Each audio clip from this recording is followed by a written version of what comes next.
Period کی families ہیں وہ اکٹھی ہو کر کچھ نہ کچھ ایونٹس کرتی ہیں اور اپنے حوصلے کو دوبارہ سے بلند کرتی ہیں، اپنی امیدوں کو دوبارہ سے جوان کرتی ہیں۔ میں خود ایک وکٹم ہونے کے ناطے جب 17 سال پہلے مسعود جنجوعہ کے لاپتہ ہونے کے بعد جب گھر سے نکلی ہوں اور اپنے بچوں سمیت، تو وہ دن اور آج کا دن میں نے پیچھے موڑ کے نہیں دیکھا۔ تو یہ جو تحریک ہے ڈیفینس آف ہیومن رائٹس، یہ ایسے ہی لوگوں کی تحریک ہے، اور آج میں بہت خوشی محسوس کر رہی ہوں، بہت فخر محسوس کر رہی ہوں کہ ایسی فیملیز جو کہ ہمارے ساتھ چلیں اور جن کو ہم لوگوں نے حوصلہ دیا، وہ اب اپنے اس طرح سے پاؤں پہ کھڑی ہو رہی ہیں کہ وہ اس تحریک کو آگے لے کے جانے والی ہو رہی ہیں۔ یہ وہ فریش بلڈ ہے، جیسا کہ ایمن ساجد، جس کو کہ اس تحریک کو اس کی ضرورت تھی۔ یہ اپنی کہانی بیان کرتی ہیں، یہ اپنے باپ کا اغوا ہونے کی پوری کہانی جو 3 بہنوں نے دیکھا، جو ان کی والدہ نے دیکھا، اس کو بیان کر رہی ہیں۔ اور جب آپ یہ کتاب پڑھیں گے تو آپ کو ایسا لگے گا کہ یہ جو جبری گمشدگی کا واقعہ یا جو جبری گمشدگی کا جو ظلم ہے، یہ نئے انداز سے آپ کو اس کی سمجھ آئی ہے، ایک نئے انداز سے آپ کو پتہ چلا ہے کہ یہ کتنا سخت وحشیانہ جرم ہے اور اس کا کیا امپیکٹ ہوتا ہے خاندانوں کے اوپر، بچوں کے اوپر اور ان کے والدین کے اوپر کیا اثرات ہوتے ہیں۔ اس وقت ہم ایک ایسی اس سے گزر رہے ہیں پاکستان میں کہ نفسا نفسی ہے، کوئی حکومتیں جو ہیں وہ ان کو اپنی پڑی ہوئی ہے، ایشوز کے بارے میں ان کا سوچنا تو دور کی بات ہے۔ جو کچھ عدالتیں ہیں جیسے اسلام آباد ہائی کورٹ ہو گئی، Sindh high court, Peshawar high court, جو اس کے اوپر نوٹس لے رہی ہیں، مگر اس میں جو تمام تعداد ہے اصل وہ بہت کم ہے جو کہ ان ہائی کورٹس میں گئی ہے۔ زیادہ تعداد کمیشن کے چکر کاٹنے میں مصروف ہے اور وہ بیچارے بری طرح سے متاثر ہو رہے ہیں جو کہ کمیشن میں کے گھن چکر بنے ہوئے ہیں۔ تو اسی لیے اب ہم کو اس طرح کی تقریبات میں کم از کم یہ بھی سوچنا ہے کہ ہم اس مسئلے کو حل کس طرح کریں۔ 17-18 سال یعنی 20 سال سے بھی زیادہ یہ مسئلہ پرانا ہے، اسی لیے جو اسلام آباد ہائی کورٹ کے چیف جسٹس ہیں اطہر من اللہ صاحب، میں نے ان کو ایک پیٹیشن کی شکل میں اپنی تجاویز پیش کی ہیں، اور اس میں نے صرف 3 پوائنٹس دیے ہیں اس میں کہ میرا جتنا بھی تجربہ ہے اور جتنی بھی میری کاوشیں ہیں اس کا نچوڑ میں نے پیش کیا ہے اس میں، اور وہ پہلا پوائنٹ یہ ہے کہ اس کمیشن کو ختم کیا جائے۔ جب تک یہ کمیشن ختم نہیں ہوگا، کیونکہ یہ ڈیڈ اینڈ کی طرف لے جا رہا ہے، 450 پروڈکشن آرڈرز ہیں جن میں کہ آگے کچھ بھی نہیں ہو رہا، جن میں سے ایک پروڈکشن آرڈر ساجد محمود کا بھی ہے۔ اس کا مطلب یہ ہوتا ہے کہ فائل کلوز ہو جاتی ہے، وہ چلی جاتی ہے اس میں۔ تو دوسرا پوائنٹ میں نے انہیں یہ دیا ہے کہ جب کمیشن بند ہو جائے تو ایک ٹروتھ اینڈ ریکنسیلیشن کمیشن بنایا جائے، جس کا مطلب یہ ہوگا کہ جس ادارے کے پاس بھی یہ لاپتہ فرد ہیں وہ اقرار کرے گا، وہ آ کے بتائے گا کہ ہاں یہ ہم نے کیا ہے، وہ معافی مانگے گا، اور اس کے بعد پھر اس فیملی کو کمپنسیٹ کیا جائے گا انٹرنیشنل سٹینڈرڈ کے مطابق، اس کی ویئر اباؤٹس بتائی جائیں گی کہ وہ کہاں پر ہے۔ اب اس محنت کو کرنے کے لیے، اس چیز کو اچیو کرنے کے لیے ہمیں جتنی بھی محنت کرنی پڑی ہم کریں گے کہ ہم ان کو منائیں، ان ادارے والوں کو، آرمی کو، ایجنسیز کو، جو ایڈمنسٹریشن ہے، جو چیف جسٹس ہیں، عدلیہ ہے، ہم ان کو اس چیز کے پر منائیں کہ اس طرح کا فورم بنایا جائے۔ تیسرا پوائنٹ میرا یہ تھا کہ قانون سازی ٹھیک ہے، بہت اچھی ہے، بہت ضروری ہے، انٹرنیشنل کنونشن تو بہت دور کی بات ہو گئی، ہم نے جو شری مزاری قانون لے کر آئی تھی اس کو بھی ہم نے اپریشیٹ کیا تھا، اگر اس میں وہ شک نہ ہو جس میں یہ کہا جا رہا ہے کہ اگر ہم اپنا دعویٰ ثابت نہیں کر سکیں گے تو ہم خود یعنی وکٹمز خود 5 سال سزا ہوگی اور 1 لاکھ روپے جرمانہ ہوگا۔ تو اس شک کو نکالنے کے بعد ہمارے لیے یہ قانون قابل قبول ہوگا۔ یہ 3 پوائنٹس میں نے ان چیف جسٹس کو دیے ہیں۔ اس وقت ماشاءاللہ ایمن کی فیملی یہاں موجود ہے۔ ایمن خود ایک بہت سمجھدار اور ایک دانش مند بچی ہے، اور ماشاءاللہ ایک جیسا کہ اس کے باپ نے بھی خواب دیکھا تھا اور اس کی گرومنگ کی تھی کہ یہ ایک رائٹر بنے گی۔ بہت سارے ہمارے دانشور لائرز یہاں بیٹھے ہیں، ایکٹیوسٹ عالیہ یہاں موجود ہے جس کے والد کو اغوا کیا گیا، اور فیملیز آف دا ڈسپیئرڈ یہاں موجود ہیں، تو ہم اس کی وے فارورڈ نکالیں، ہم کوئی ایسی سالڈ تجاویز حکومت کو، عدلیہ کو دیں تاکہ یہ مسئلہ حل ہو ہمیشہ کے لیے. اس کے لیے ہمیں آگے ایفرٹ کرنا ہے. اور باقی میں یہی کہوں گی کہ جو لوگ پتھر کا جن کا دل ہوتا ہے ان کے لیے تو کوئی مسئلہ نہیں ہے، مسئلہ انہی کا ہوتا ہے جن میں اندر احساس ہے. اور ہمیں اس ایمن کی کتاب پڑھنے کے بعد احساس ہوگا، کیونکہ اللہ تعالیٰ نے ہمیں اسی لیے پیدا کیا، درد دل کے واسطے پیدا کیا انسان کو. تو ہمیں یہ کتاب پڑھنے کے بعد اپنا دل پہ ہاتھ رکھ کے سوچنا چاہیے کہ کتنے بچے اس طرح سے پرورش پا رہے ہیں، کتنے بچے اس محرومی کے ساتھ گزر رہے ہیں، اور اس امید کے ساتھ کہ صبح میرے والد صاحب آ جائیں گے. ان لوگوں کے گھروں کے دروازے کھلے رہتے ہیں، وہ لاک نہیں کرتے کہ کیا پتہ کہ اس وقت اگر آدھی رات کو والد صاحب آئے تو کیا ہوگا. اور میں خود ایک بروکن ہارٹڈ وائف کی حیثیت سے میں دعا کرتی ہوں کہ اللہ تعالیٰ ساجد کو جلد سے جلد گھر پہنچائے اور اپنے بچوں کو وہ کی خوشیاں دیکھیں، اور ان کی کامیابیوں کے اوپر وہ خود خوشی سے ان کا سر فخر سے بلند ہو جائے گا جب وہ اپنے بچوں کی کامیابیاں اور اپنے بچوں کی جو کوششیں ہیں وہ دیکھیں گے. تو تھینک یو سو مچ. میں اب مزید وقت نہیں لینا چاہتی ہوں کہ ایمن خود اپنی کتاب کے بارے میں بتائے اور پڑھ کے بتائے اس کے کچھ پورشنز، تاکہ آپ کو اندازہ ہو کہ یہ ایک پیس آف لٹریچر ہے. نہ صرف ایک پیس آف لٹریچر ہے بلکہ یہ ایک وہ چیز ہے جو کہ ہمارے دل میں ایک خنجر کی طرح سے یہ کتاب جو ہے وہ پیوست ہوئی ہے. Thank you. Thank you very much, Mrs. Amna Sujanjua. Now I would like... And thank you for coming out to show your support, not only for this book, but also for this cause. And really, your presence and support here means a lot to me and my family. Ever since I can remember, I always wanted to write and draw. And my biggest dream was to have a book which had both my writing and drawings in it. But as a child, I was a clumsy writer to begin with. I had, horrible handwriting and tons of spelling mistakes. And while my mother tried to correct my mistakes, and help me out, the one person who unconditionally encouraged me all the time was my Baba. And whether I was messing up with writing or drawing on something I wasn't supposed to, or holding the reins wrong, I would always hear my father's cheerful voice telling me that I could do it and that I would do it, and that there was nothing standing between me and achieving my dreams. And then Baba was snatched away from me. When he was taken, I lost everything. What has happened to Baba? When will I see him again? Will I ever see him again? And this is the fact that the families of enforced disappearances try so hard to explain to others.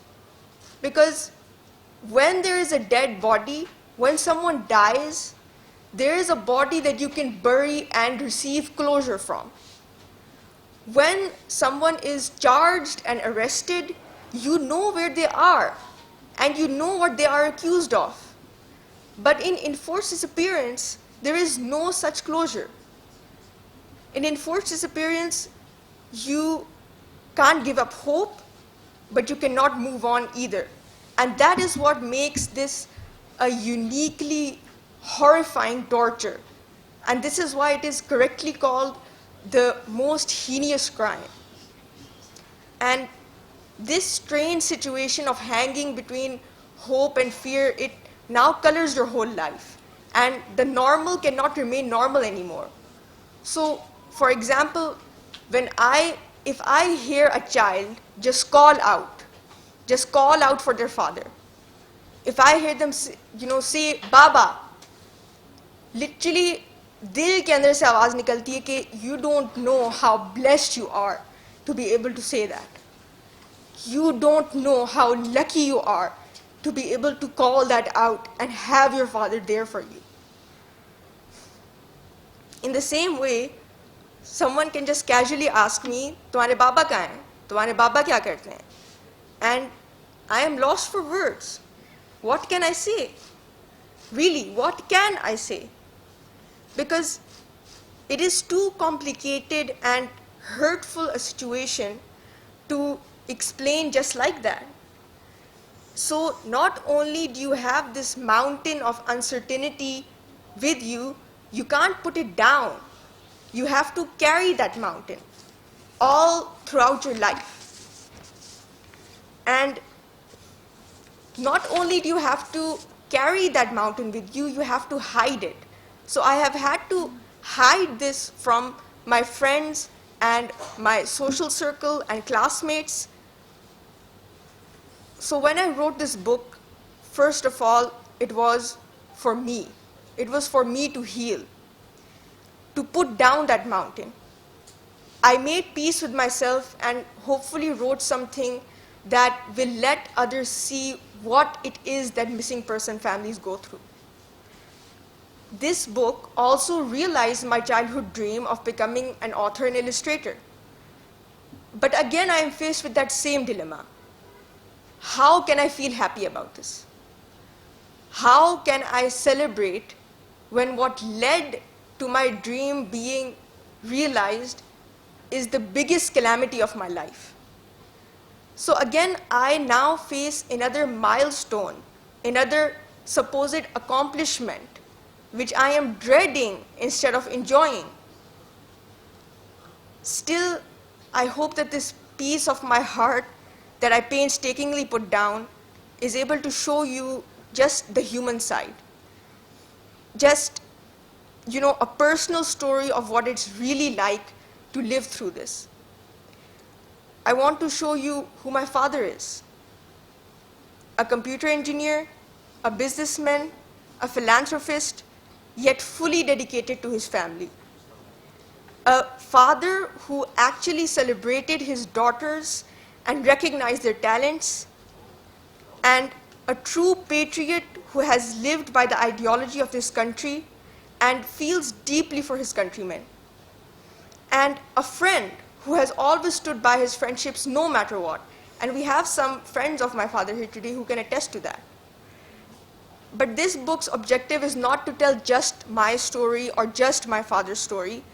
This art and this writing aims to give you a glimpse into the home of every missing person's family. Because the pain and struggles of a missing person's family is something that that only they can understand. It is something unique to them, and it is something that only we can understand from each other. And this is so that the reader realizes the utter gravity of what is accurately called the most heinous crime. In the end, this is just an effort. This is just me fulfilling my duty to speak out, to tell my truth, so that I'm able to say, "You see, Baba, I did something. I did something for you. I did something for thousands and thousands of people like you." Our hope is not with the results of these efforts. Our hope is not with even the justice system. The justice system has already failed us. But there is one justice system that will never fail us, and that is the last day when Allah's court will be established.